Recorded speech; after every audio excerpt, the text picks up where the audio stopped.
Mr. Speaker, the framers of the Constitution established three arms of government to allow separation of powers and to be able to institute a check and balance system. Mr. Speaker, this House passed the County Allocation of Revenue Act 2023. And in that act, the law also gives this House the power to be able to approve the cash disbursement schedule. So, Mr. Speaker, if it's indeed setting aside the issues of Kiambu, Narok, or interest whatsoever that the distinguished senator was talking about, if indeed the government, the executive, the Ministry of Treasury disbursed money without the approval of this House, it is a matter that should concern this House, Mr. Speaker.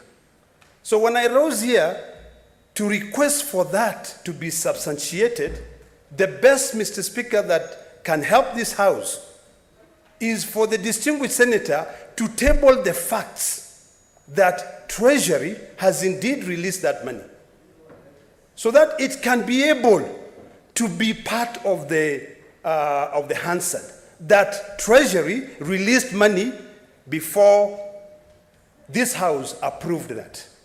It is very simple, Mr. Speaker. It is not a matter of interest of Kiambu. Of course, I'm interested in Kiambu because it's part of Kenya. But I'm also interested in ensuring that all the 47 counties receive money approved by this House. Mr. Speaker, the Senate plays a critical role. This is a bill that originates from this House.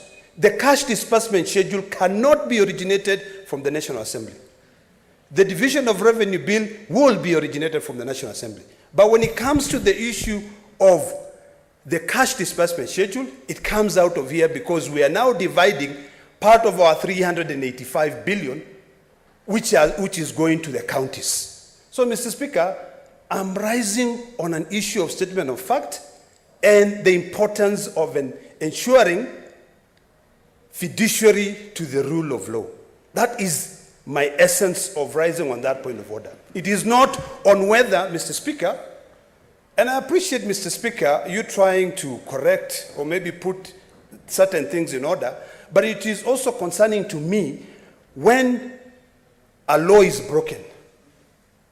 You cannot apply the law retrospectively.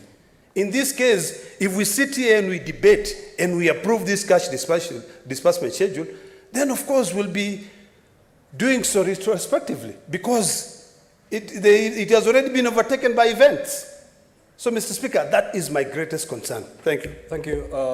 Senator Ledama.